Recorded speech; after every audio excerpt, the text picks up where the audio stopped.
The headset felt heavier tonight than it had during my 25 years working these waters. I adjusted the foam padding against my ears and ran through the frequency check one more time, making sure every channel was clear and properly calibrated. The promotion to Chief Radio Communications Officer still carried weight after 3 years in the position. Back in '99, I was just another tech running cable diagnostics on platforms half this size. Now I was responsible for monitoring emergency frequencies for the entire North Sea sector. The drilling platform hummed beneath me, a constant vibration that had become as familiar as my own heartbeat. Through the communications room's reinforced window, I could see the platform lights cutting through the North Sea darkness, creating a small island of civilization in the vast emptiness 120 miles from the Scottish coast. The nearest land was farther than most people would ever venture from shore, which meant any emergency out here would depend entirely on my ability to coordinate rescue efforts. I pulled out my weathered leather notebook and checked the time. 11:30 p.m. The winter night shift was always the most challenging, with storm systems rolling in from the Atlantic and most maritime traffic either docked or running minimal communications through the darkness. Perfect conditions for monitoring what I'd come to call dead radio zones, areas where standard transmission patterns seemed to break down in ways that defied conventional radio theory. My coffee had gone cold an hour ago, but I took another sip anyway. The bitter taste helped keep me alert as I slowly turned the frequency dial, listening to the static patterns that indicated clear channels. For the past 3 months, I'd been documenting unusual interference patterns in this sector, building a database of radio anomalies that seemed to follow a 33-year cycle. Helen thought my research was becoming an obsession, but 25 years of offshore communications had taught me that the sea held secrets that standard maritime protocols couldn't explain. The wind outside picked up, rattling the reinforced windows of the communications tower. Winter storms in the North Sea could reach hurricane intensity, with waves towering 40 feet above normal levels. Tonight felt different though, calmer on the surface, but with an underlying tension that made the air feel electric. I'd learned to trust my instincts about weather patterns, and something about tonight's atmospheric conditions suggested we might be in for more than just another storm. I reached for my thermos and poured fresh coffee, the steam rising in spirals that reminded me of the radio wave patterns I'd been studying. Dead radio zones weren't officially recognized by maritime authorities, but veteran communications operators knew they existed. Areas where signals behaved strangely, where transmissions from decades past sometimes echoed through modern equipment, where the normal rules of electromagnetic propagation seemed suspended. The research had started as professional curiosity. After finding discrepancies in transmission logs from previous platforms in this exact location, I'd begun correlating weather patterns, solar activity, and equipment malfunctions. The pattern that emerged was too consistent to be coincidence. Every 33 years, something happened in these waters that affected radio communications in ways that couldn't be explained by conventional science. Helen worried that I was spending too much time on theories that bordered on the supernatural. She'd seen how obsessed I could become with technical puzzles, how I'd work through problems until they consumed every spare moment. But this felt different. This felt important in ways I couldn't articulate, like I was on the verge of understanding something that could change how we thought about communication itself. The platform's generator cycled through its routine maintenance check, momentarily dimming the lights before resuming normal power output. These massive offshore installations required constant monitoring, thousands of systems working in harmony to extract oil from depths that would crush a human body in seconds. The thought always sobered me. We were visitors in an environment that could kill us without warning, dependent on technology that separated us from forces we barely understood. I turned my attention back to the radio equipment, checking signal strength across the emergency frequencies. Everything appeared normal, but I'd learned that normal could change in an instant out here. The sea was patient, and when it decided to remind you of your place in the natural order, the lesson came quickly and without mercy. My notebook contained 3 months of careful observations, transmission anomalies, equipment malfunctions, weather correlations, and historical incidents that followed the same 33-year pattern. The most significant entry was a supply vessel called the Arctic Dawn, lost in 1991 during what searchers described as impossible weather conditions. The official reports mentioned equipment failures and strange radio transmissions before the vessel disappeared without a trace. The digital clock flipped to 11:34 p.m. Static erupted across the emergency frequency, sharp and sudden enough to make me jerk back from the headset. Then a voice cut through the interference, professional but strained. "Mayday, mayday, This is supply vessel Arctic Dawn requesting immediate assistance. We have a situation out here. Christ, I don't know how to describe this. My training kicked in before my brain fully processed what I was hearing. 25 years of emergency communications had conditioned my responses to operate on instinct, first, analysis, second. I grabbed the microphone and switched to the rescue coordination frequency, my fingers moving across the controls with practiced precision, developed over decades of crisis management. Arctic Dawn, this is offshore drilling platform North Sea Titan. I copy your Mayday call. What is the nature of your emergency? The response came through layers of static that seemed to pulse and shift like something alive, interference patterns unlike anything in my experience with atmospheric disturbances or equipment malfunctions. North Sea Titan, we've got something massive underneath our vessel. All our electronics are going haywire. GPS is spinning like a compass near a magnet. Depth finder is showing impossible readings. The water around us, it's not right. It's moving in patterns that don't make sense. I felt my pulse quicken as I reached for the emergency protocol manual, flipping to the section on search and rescue coordination. Lives were depending on my ability to handle this correctly, just like that night in '03 when the helicopter went down in a storm. But this felt different. The interference patterns were unlike anything in my experience with atmospheric disturbances or equipment malfunctions. Arctic Dawn, I need your exact position and the number of souls on board. I'm initiating rescue protocols now. The terminology struck me as I said it. Souls on board was old maritime language, phased out by most modern operations in favor of persons on board. But something about this transmission felt like it called for the traditional phrasing, as if the situation demanded the weight of older, more formal protocols. While I waited for their response, I switched to the Coast Guard emergency frequency and began transmitting.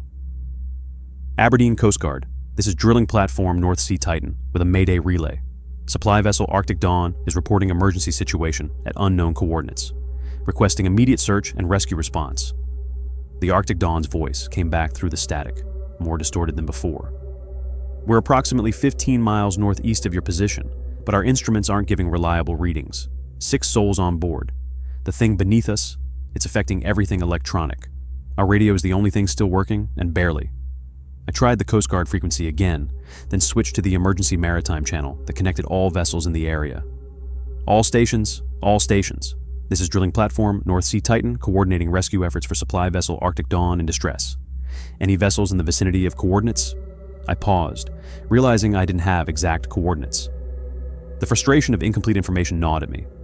25 years of experience had taught me that successful rescues depended on precise data, clear communication, and rapid response. Without exact positioning, I was operating blind in waters that could hide a vessel as effectively as a burial shroud. Any vessels northeast of drilling platform North Sea Titan, please respond if you can assist with search and rescue. The silence that followed made my stomach clench. On a normal night, that's at Tiu, at least 2 or 3 vessels would respond to an emergency call in these waters. Commercial traffic, fishing boats, other platforms. The North Sea was busy enough that someone should have acknowledged the distress call within minutes. Tonight, nothing but static answered me, the same kind of empty static I've been documenting in my dead radio zone research. I switched back to the Arctic Dawn's frequency, my hands starting to shake slightly as the weight of the situation settled on me. 25 years of emergency communications had conditioned me to expect certain responses, predictable patterns of rescue coordination. When those patterns broke down, it suggested something far more serious than a simple equipment failure or weather emergency. Arctic Dawn, I'm having difficulty reaching other vessels for assistance. Can you give me more details about your situation? Are you taking on water? Do you need immediate evacuation? The captain's voice came back weaker, fragmented by interference that seemed to be getting worse. Negative on water intrusion, but our hull is vibrating like something's testing it from below. The electronics failure is spreading to engine controls. We need to get away from this thing, but we can't get a bearing without instruments. I grabbed my notebook and started documenting everything. Transmission times, reported symptoms, attempted rescue coordination efforts. 25 years of offshore work had taught me that detailed records could mean the difference between life and death when investigations started asking questions. Every decision, every attempted contact, every technical detail needed to be preserved for the inevitable inquiry that would follow. Arctic Dawn, Try to maintain your current heading if possible. I'm continuing rescue coordination efforts. Do not abandon ship unless absolutely necessary. The standard protocol felt inadequate as I spoke it. Here was a vessel reporting something massive beneath their hull, electronics failing in patterns that defied explanation, and I was offering textbook responses that assumed conventional emergencies with conventional solutions. I switched frequencies again, trying every emergency channel I could access. Coast Guard, a maritime patrol, even the commercial shipping frequencies that should have carried dozens of vessels checking in with their scheduled reports. Each attempt met with the same empty static, as if every other radio operator in the North Sea had simply vanished. The Arctic Dawn's transmission crackled back to life, but the captain's voice sounded different now, more distant, like he was speaking from the far end of a tunnel. The technical part of my mind recognized the distortion patterns as something beyond normal atmospheric interference. This was something else entirely, something that seemed to be actively disrupting the transmission rather than passively interfering with it. North Sea Titan, the water around us is starting to glow. Phosphorescent maybe, but it's too bright, too organized. It's forming patterns that look almost like symbols. Our depth finder just went completely dead, and the engine's starting to miss. My mouth went dry. In 25 years of emergency communications, I'd handled medical emergencies, equipment failures, weather crises, and collision situations. I'd coordinated rescues in conditions that pushed both equipment and human endurance to their limits. But nothing in my experience had prepared me for reports of glowing water forming symbolic patterns around a vessel in distress. Arctic Dawn, maintain radio contact. I'm documenting your situation and continuing rescue efforts. Can you attempt to restart your navigation equipment? The static was getting worse, pulsing in waves that made it difficult to distinguish the captain's voice from the interference. The interference patterns were evolving, becoming something that resembled organized communication rather than random atmospheric disturbance. As a communications specialist with a quarter-century of experience, I could distinguish between different types of static. Solar interference had its own signature.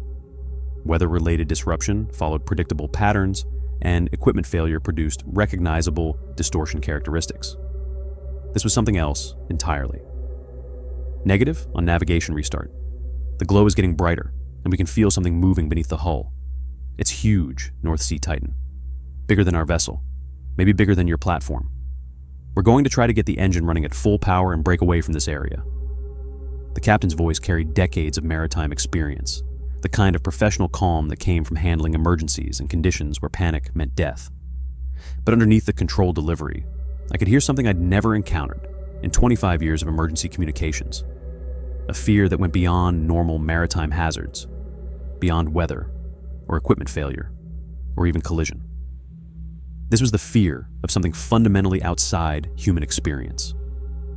I tried the Coast Guard frequency one more time, putting every ounce of urgency I could manage into my voice. Aberdeen Coast Guard, this is drilling platform North Sea Titan with urgent Mayday relay. Supply vessel Arctic Dawn is experiencing unknown emergency with possible hull damage and complete electronics failure. Immediate assistance required. Still nothing. The silence felt wrong in ways that went beyond simple equipment failure or atmospheric interference. 25 years of night shift communications had taught me the normal rhythm of radio traffic, the predictable patterns of check-ins and emergency monitoring that created a background hum of human activity across the North Sea. Tonight, that background had vanished completely, as if our platform had been isolated in a pocket of electromagnetic silence. When I switched back to the Arctic Dawn's frequency, the static had changed. Instead of random interference, it carried a rhythmic quality, almost like clicking sounds buried beneath the white noise. The pattern was too organized to be coincidental, too structured to be natural phenomena. It reminded me of something, but I couldn't quite identify what. Arctic Dawn, please respond. What is your current status? The captain's voice came through one final time, so distorted I could barely make out the words. The transmission was breaking apart, fragmenting into pieces that seemed to echo across multiple frequencies simultaneously. Whatever was affecting their electronics had progressed beyond simple equipment failure into something that violated the basic principles of radio communication. North Sea Titan, we're losing power. The thing beneath us is not just an animal. It's doing something to our vessel, something deliberate. If we don't make it out of this, Tell our families we tried to... The transmission cut to pure static. I stared at the radio, my hands frozen on the controls. 25 years of emergency communications had trained me for equipment failure, weather emergencies, medical crises, and mechanical breakdowns. But nothing had prepared me for the complete disappearance of a vessel in the middle of an emergency coordination effort. The emergency frequency continued to hiss with empty noise, but underneath it, those clicking sounds were still there, rhythmic, almost purposeful, like some kind of code I couldn't decipher. I adjusted the signal filters, trying to isolate the pattern, but it seemed to shift and adapt to my attempts at analysis. Arctic Dawn, please respond. Arctic Dawn, do you copy? Nothing but static and those strange clicking patterns that seemed to pulse in time with my racing heartbeat. I tried different frequencies, adjusted power levels, even attempted to triangulate their last known position using the signal strength from their final transmission. The clicking sounds followed me across the spectrum, sometimes fading to barely audible whispers, sometimes growing so loud they overwhelmed everything else. My notebook filled with technical details, frequency settings, signal strength measurements, transmission times, and verbatim quotes from the Arctic Dawn's final communications. Every word, every technical specification, every attempt at rescue coordination was documented with the precision that 25 years of emergency communications had ingrained in my professional habits. But as the hours passed, the clicking sounds became more prominent than the technical data.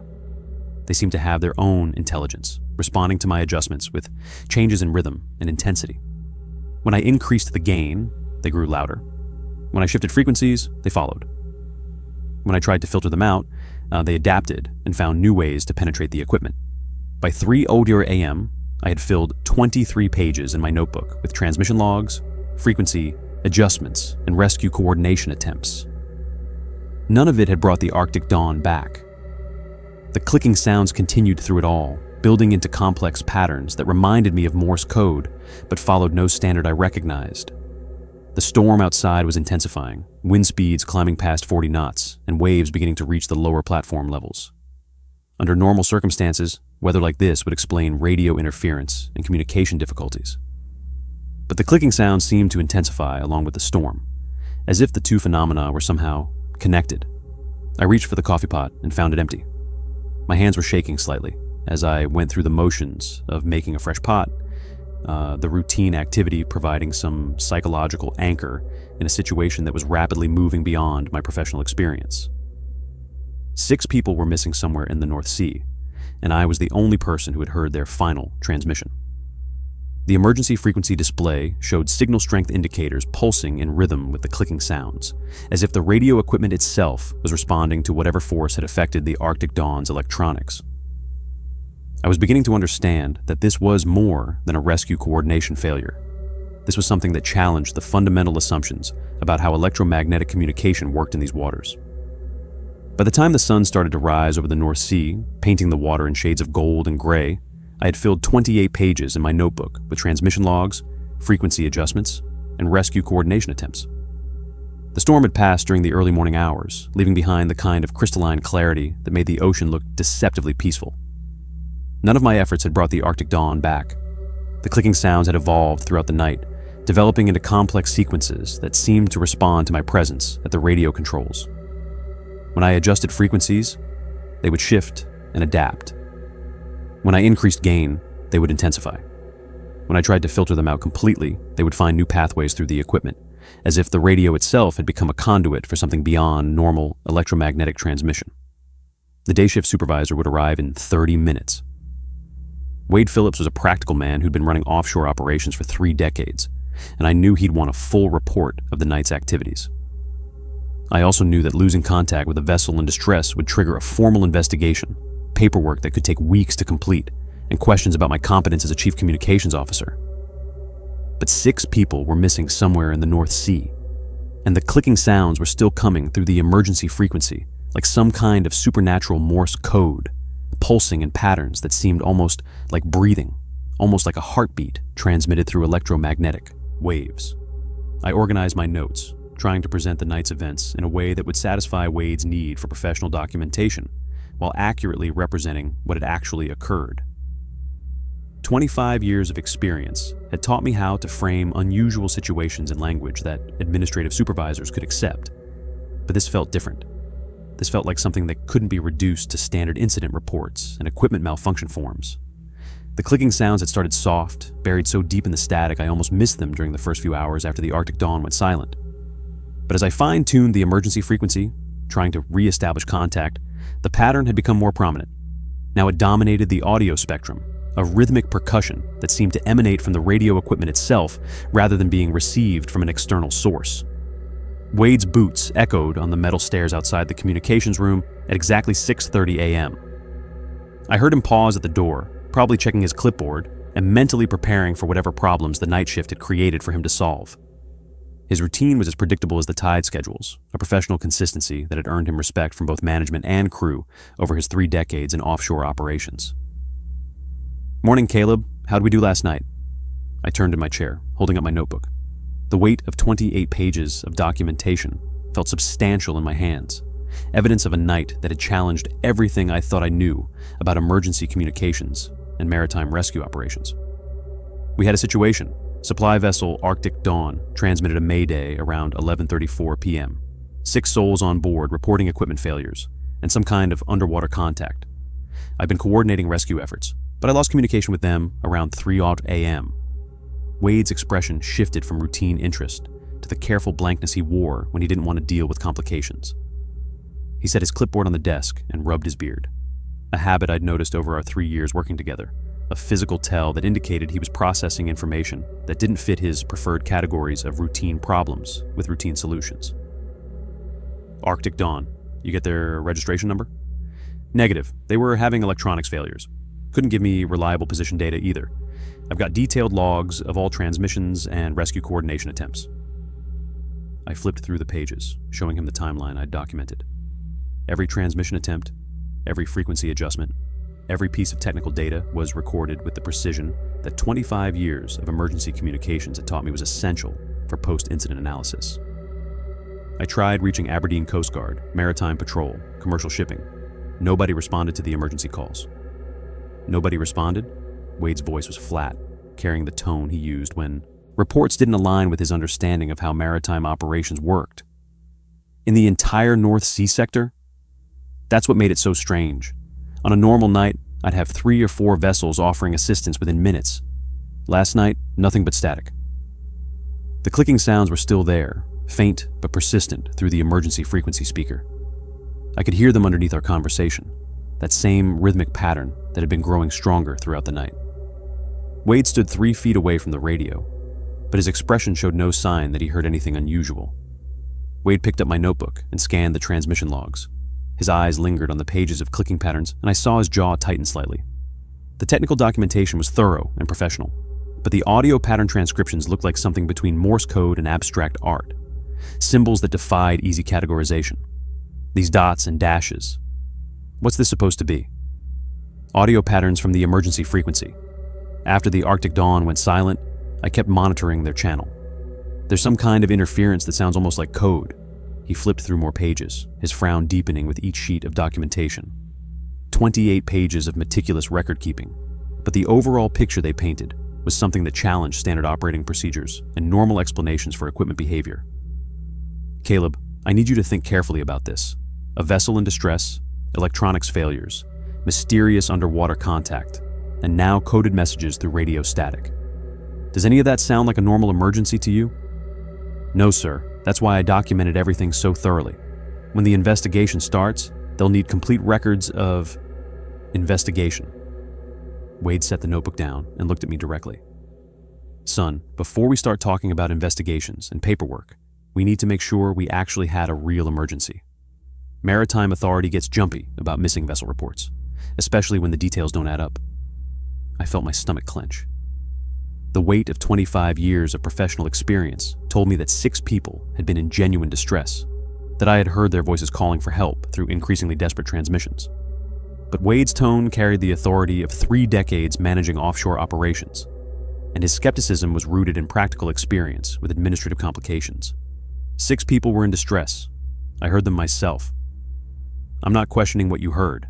I'm saying we need to verify it before we trigger a full search and rescue operation. Wade pulled out his radio and switched to the administrative frequency. His movements were deliberate, professional. carrying the confidence of someone who had handled thousands of routine problems and knew how to separate genuine emergencies from false alarms or equipment anomalies. Let me check with someone who can access the vessel registries. He keyed the microphone with the practiced efficiency of decades in maritime operations. Florence, this is Wade Phillips on North Sea Titan. I need you to run a quick check on a supply vessel for me. Name is Arctic Dawn, operating in our sector last night. Florence Edwards answered within minutes, her voice crisp and professional through the radio speaker. I had worked with Florence for 3 years, and her administrative competence was legendary among the offshore platforms. If a vessel existed in any official registry, Florence would find it within minutes of being asked. Wade, I'm showing no active registration for any vessel named Arctic Dawn in the North Sea sector.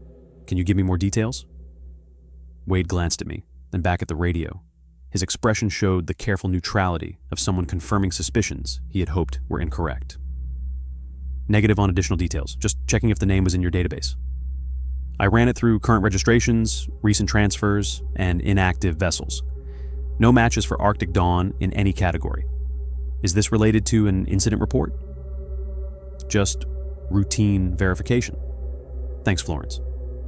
Wade clipped the radio back to his belt and turned to face me. The clicking sounds from the emergency frequency seemed to intensify as if responding to the conversation, but his expression showed no recognition of anything beyond normal static. There you have it. No vessel named Arctic Dawn in the Maritime Registry, which means either you got the name wrong or you were picking up some kind of atmospheric interference. I heard them clearly. The captain gave me their position, crew count, detailed description of their emergency situation. The frustration in my voice was genuine, rooted in 25 years of communication experience that told me the difference between real transmissions and equipment anomalies. I had handled hundreds of emergency calls, coordinated dozens of rescue operations, and never once confused atmospheric interference with genuine distress signals. Caleb, I've been working these waters for 30 years. I've seen equipment pick up radio signals from hundreds of miles away during certain atmospheric conditions. Old transmissions bouncing off the ionosphere, radio chatter from ships that passed through days ago. It happens more than you'd think. I stared at my notebook, at the pages of carefully documented transmission times and clicking patterns. Every technical detail had been recorded with the precision that professional emergency communications demanded, but Wade's explanation suggested that precision itself might be the problem, that I had documented an illusion with the same care I would give to reality. This wasn't atmospheric interference. They were responding to my transmissions in real time. Wade's expression softened slightly, but his voice remained firm. Professional authority tempered with the kind of paternalistic concern that senior staff showed when they believed junior personnel were making career-damaging mistakes. Look, I appreciate your dedication to the job. Taking emergency calls seriously is exactly what we need from our chief communications officer, but we also need to use good judgment about when to escalate situations. He picked up my notebook again, flipping to the pages of clicking patterns. The symbols and transcribed audio sequences looked increasingly abstract in the morning light, like evidence of obsession rather than professional documentation. 28 pages of meticulous record-keeping suddenly felt like proof of deteriorating mental state rather than emergency coordination efforts. This kind of detailed documentation is impressive, but it's also the kind of thing that raises questions about an operator's state of mind. Maritime Authority investigators see logs like this. They start wondering about stress, fatigue, maybe equipment problems affecting the operator instead of the transmission.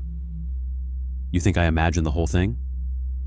I think you heard something that seemed real, and you did your job exactly like you were trained.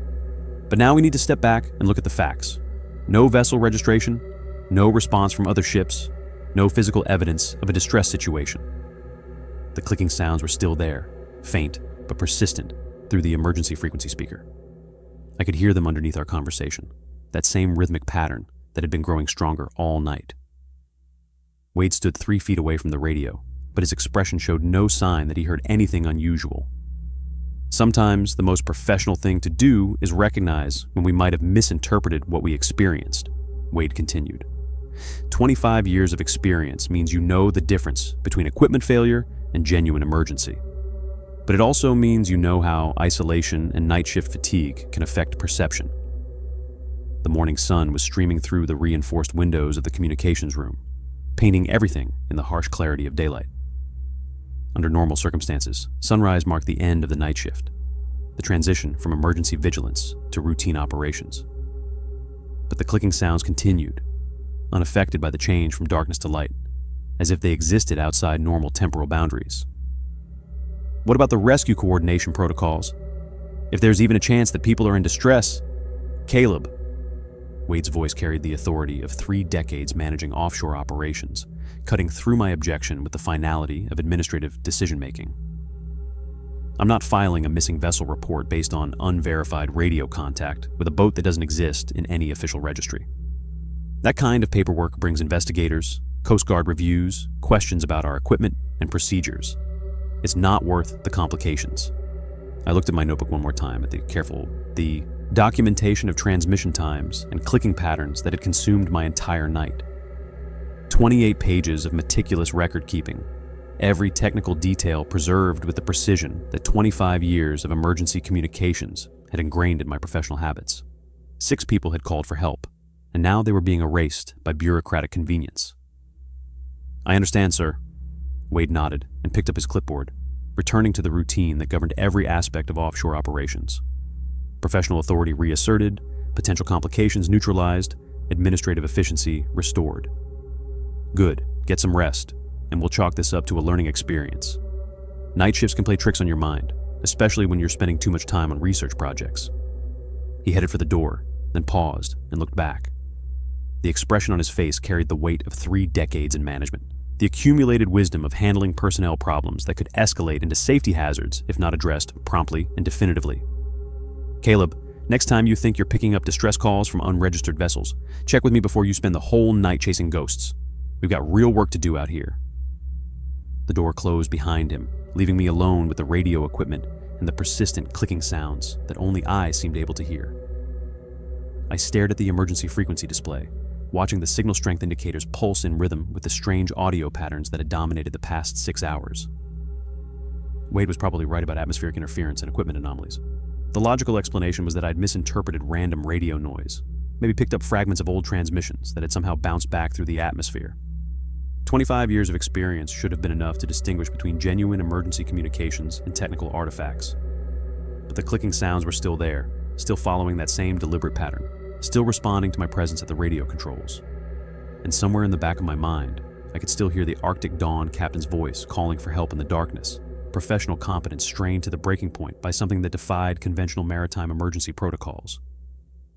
I closed my notebook and switched off the emergency frequency monitor.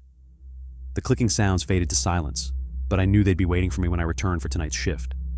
6 people had asked for my help, and I'd failed them. Whether they were real or imaginary didn't change that fundamental fact. The walk back to my quarters felt longer than usual, each step weighted with the exhaustion that came from spending an entire night focused on technical problems that resisted solution.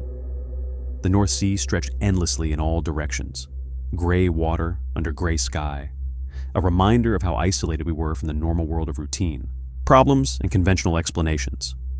Instead of heading directly to my cabin, I found myself looking for Bruno Rodriguez. The maintenance crew worked at different schedules than communications personnel, but I needed to talk to someone who understood the technical aspects of offshore operations without the administrative burden of formal reports and regulatory compliance. I found Bruno near the equipment storage area, checking hydraulic fluid levels on one of the backup generators. His work clothes were stained with the inevitable mixture of grease and salt water that marked everyone who kept the platform's machinery operational in conditions that corroded metal and degraded electrical systems with relentless efficiency. Bruno, I need to ask you something. He looked up from his clipboard, wiping his hands on a shop rag. His expression showed the careful attention that maintenance personnel gave to unexpected interruptions. Professional courtesy, balanced with awareness that communications officers didn't usually seek out informal technical consultations. Yeah? Last night, I picked up a distress call from a supply vessel called the Arctic Dawn. You ever heard of a boat by that name working these waters? The color drained from Bruno's face so fast I thought he might pass out. His hands stopped moving, the rag frozen halfway to his pocket, and his eyes went wide with the kind of shock that came from hearing something that challenged fundamental assumptions about reality. Where did you hear that name? The reaction was immediate and visceral, completely different from Wade's professional skepticism or administrative dismissal. This was personal recognition, emotional response to information that carried weight beyond technical specifications or regulatory compliance. I told you, emergency transmission around 11:30 last night. 6 crew members reporting equipment failures and some kind of underwater contact. Why? Do you know something about... Bruno turned and started walking away, his boots clanging against the metal deck plating. I followed him, my pulse quickening, as professional curiosity transformed into something approaching desperation. Wade had dismissed the whole thing as atmospheric interference, but Bruno's reaction told a completely different story. Bruno, wait, what's wrong? Why won't you talk about the Arctic Dawn? He kept walking, moving faster now toward the crew quarters. I had to jog to keep up with his long strides, the urgency of his retreat suggesting that my question had touched something far more serious than routine maritime operations. Look, I know this sounds crazy, but I documented everything. Transmission times, crew count, their exact words. Something happened to that boat last night, and I think you know what it was. Bruno stopped so suddenly I almost ran into him. He turned around, his face pale and his hands shaking slightly. The maintenance equipment around us, hydraulic systems, backup generators, safety, gear, suddenly felt inadequate against forces that existed outside the realm of mechanical solutions and technical expertise. You don't know what you're talking about. Then explain it to me. Wade says there's no vessel by that name in the maritime registry, but you recognized it immediately. What aren't you telling me? Bruno looked around the deck, checking to make sure no other crew members were within earshot. The platform's routine operations continued around us. Equipment cycling through maintenance checks, automated systems monitoring environmental conditions, the constant background hum of industrial machinery designed to function in one of the world's most hostile environments. When he spoke, his voice was barely above a whisper. The Arctic Dawn was my uncle's boat. I felt something cold settle in my stomach. The past tense carried implications that went far beyond simple vessel registration issues or administrative record-keeping errors. Was? It went down in 1991, 33 years ago. Took my uncle and 5 other men with it, right here in these same waters where we're standing now. The deck seemed to tilt under my feet. I grabbed the railing to steady myself, my mind racing through the implications of what Bruno had just told me. 33 years ago, exactly the time frame that matched my dead radio zone research. Exactly the cycle that I'd been documenting for the past 3 months. That's impossible. I talked to them. The captain gave me their position, described their emergency situation in real time. They were responding to my transmissions.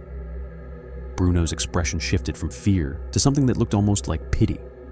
His eyes carried the weight of knowledge that he'd been carrying for years, information that connected my technical documentation to a family tragedy that predated my entire career in offshore communications. Caleb, my uncle's been dead since before you started working these waters. The Arctic Dawn has been sitting on the ocean floor for 3 decades. No, I shook my head, pulling out my notebook. 28 pages of meticulous documentation couldn't be explained away by atmospheric interference or equipment failure. I have everything documented right here. Transmission logs, exact quotes, the timeline of their equipment failures. This wasn't some old recording or atmospheric bounce. They were talking to me. Bruno glanced at my notebook, then back at my face. His expression showed the careful consideration of someone who had learned to evaluate technical evidence against information that challenged conventional understanding of how the world worked. What did the captain sound like?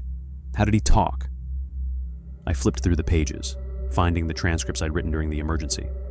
Every word had been recorded with the precision that 25 years of communications experience had taught me was essential for post-incident analysis. Professional, experienced. He used proper radio. Protocols, called me North Sea Titan, reported 6 souls on board. Why? Souls on board? Bruno's voice was flat, carrying the tone of someone confirming suspicions that he had hoped were incorrect. That's old terminology. Coast Guard stopped using that phrase in the early 90s, same time they changed most of the call signs for rescue coordination. My hands were shaking now as I stared at my careful documentation. Every detail I'd recorded, every word I'd transcribed, suddenly felt like evidence of something impossible. The technical precision that I'd relied on for professional credibility was becoming proof of contact with forces that existed outside normal maritime operations. The Maritime Authority conducted a massive search operation, Bruno continued.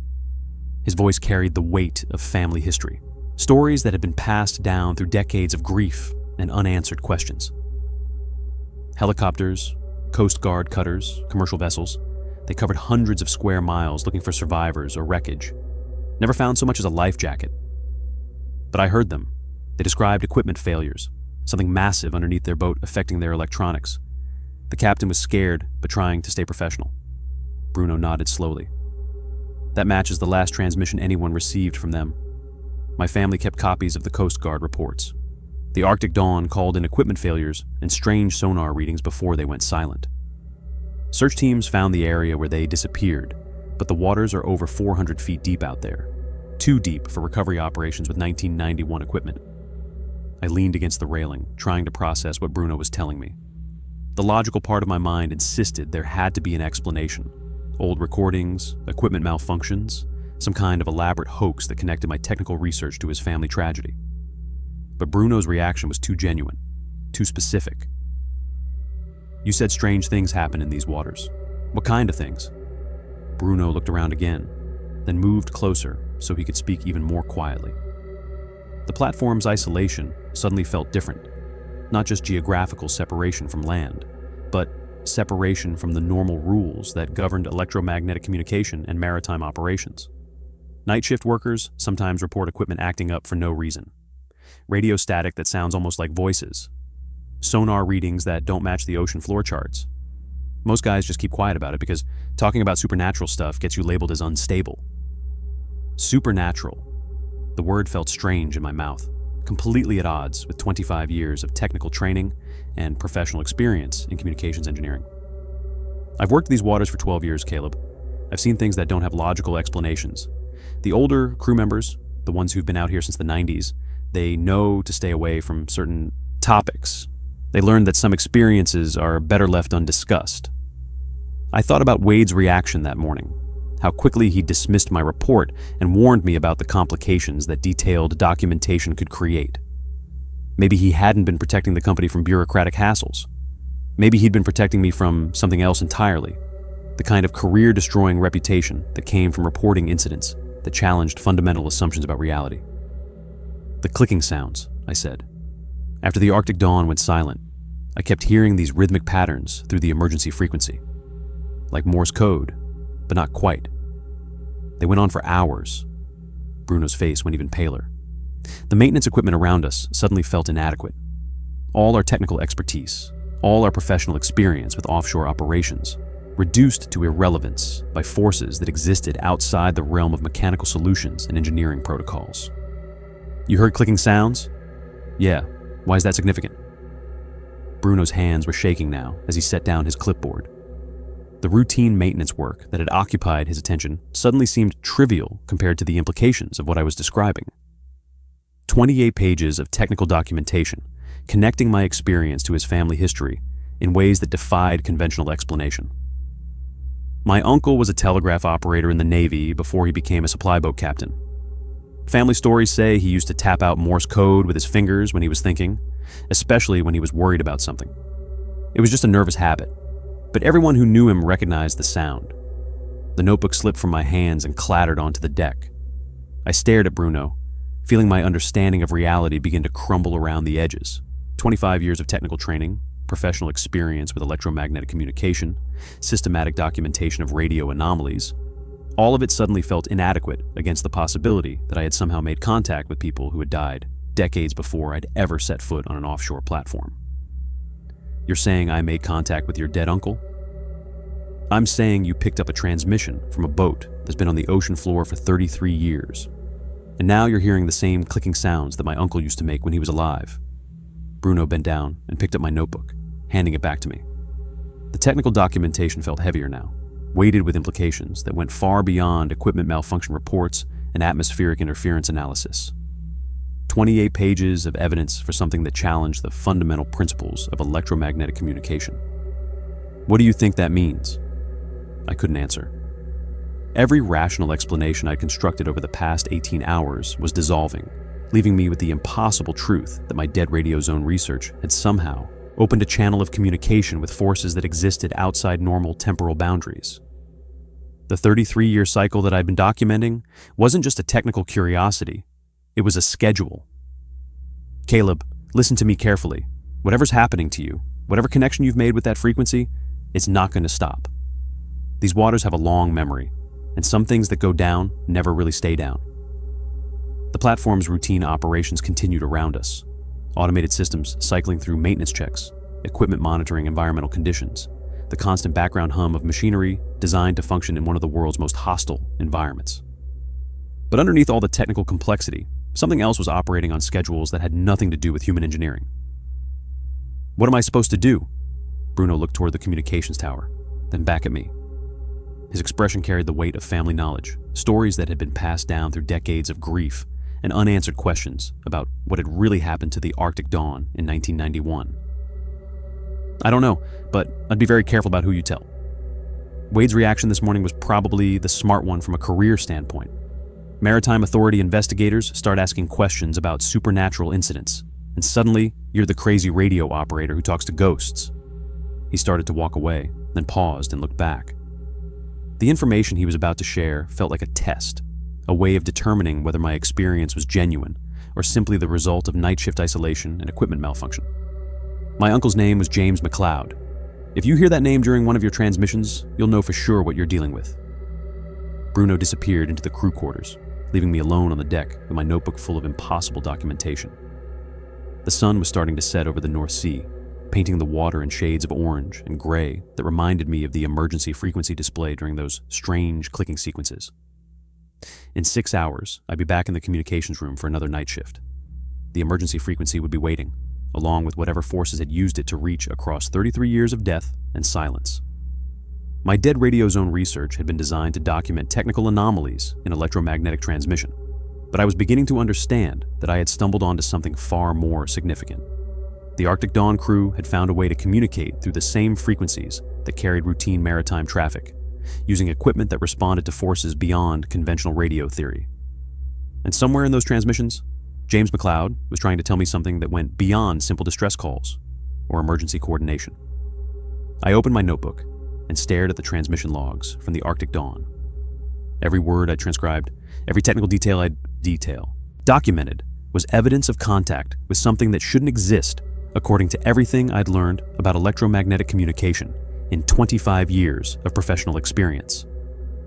But Bruno's reaction had confirmed what I'd been trying to deny since Wade dismissed my report that morning. The Arctic Dawn was real. The crew was real.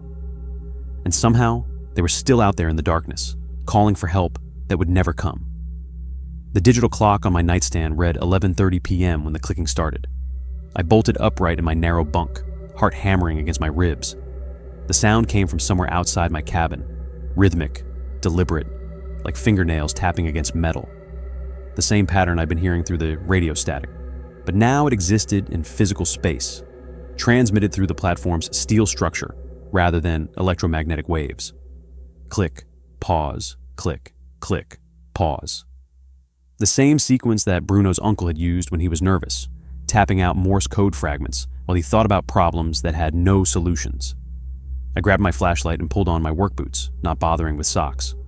The clicking continued as I fumbled with the door handle, my hand shaking badly enough that it took 3 tries to get the latch open. 25 years of night shift operations had conditioned me to respond quickly to unusual sounds. But this felt different. Personal rather than professional. Directed rather than incidental. The exterior walkway stretched in both directions, lit by harsh sodium lights that created pools of yellow against the darkness. I stepped outside and swept my flashlight beam across the metal grating, looking for anything that could explain the sound.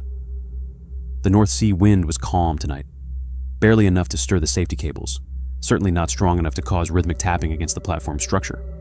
Nothing, just empty walkway and the constant vibration of the rig's machinery. But the clicking was still there, coming from everywhere and nowhere at once.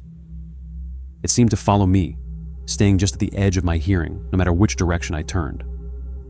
When I stopped walking, it continued. When I moved faster, it kept pace. Hello? My voice cracked slightly. Is someone out there? The clicking paused for maybe 5 seconds, then resumed with increased intensity. Click, click, click, pause, click, Pause. Click. Click. Click. Like Morse code, but not quite. Like someone trying to remember how to spell words they'd forgotten decades ago. Communication filtered through death and electromagnetic interference. I moved toward the communications tower, my boots clanging against the deck plating. The sound seemed to emanate from the platform itself, as if the steel structure had become a resonating chamber for forces that existed outside normal acoustic transmission. Every surface, every piece of equipment, seemed to vibrate in rhythm with the clicking pattern. I reached the equipment storage area and played my flashlight beam across the backup generators, hydraulic systems, and tool lockers. Everything looked normal. No loose panels that could rattle in the wind, no equipment running maintenance cycles that might produce rhythmic sounds. The platform's automated systems were functioning according to their programmed schedules, but something else was using the infrastructure as a communication device. The clicking grew louder. I pulled out my radio and switched to the security frequency. "Bruno, this is Caleb. Are you monitoring any unusual activity around the platform tonight?" Bruno's voice came back immediately, alert and professional. His response carried the efficiency of someone who had been expecting my call, as if my experience earlier that day had prepared him for continued supernatural contact. "Negative, Caleb. All systems normal. What kind of activity are you asking about?" "I'm hearing sounds outside my cabin, rhythmic clicking like someone tapping on metal. It started at exactly 11:30 p.m. A pause.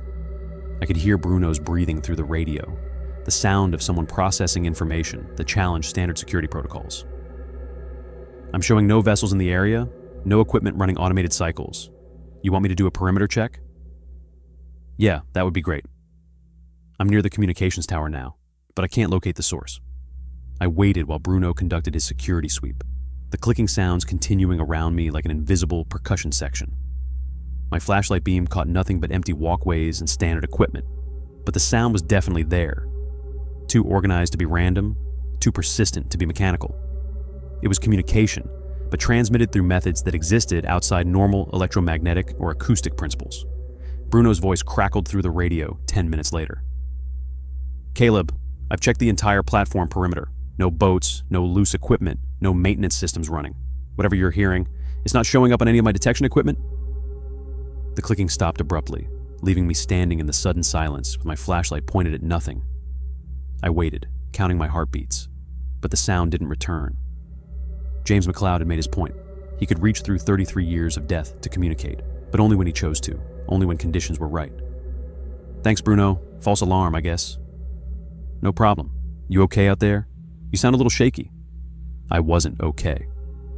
The clicking sounds had followed me around the platform like they were connected to my presence, responding to my movements in ways that mechanical equipment never could.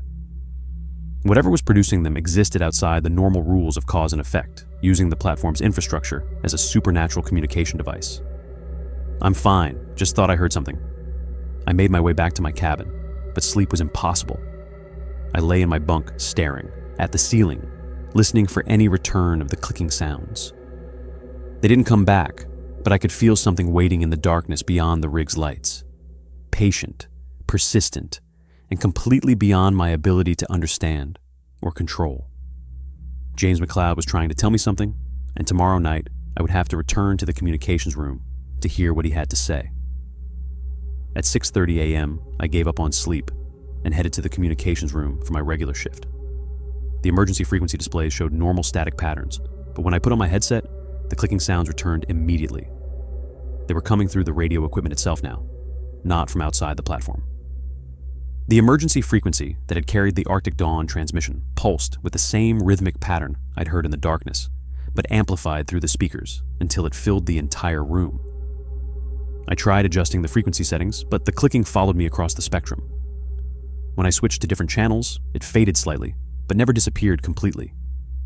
The sound had somehow embedded itself in the radio equipment, turning my communication station into a supernatural telegraph key that responded to forces beyond electromagnetic theory. That night, the clicking sound started before I even reached the communications room. I could hear them through the metal walls, pulsing in rhythm with my footsteps as I climbed the stairs to my station. 11:30 p.m. Just like every night for the past week, whatever connection I'd made with the Arctic Dawn frequency had become as predictable as the tide schedules.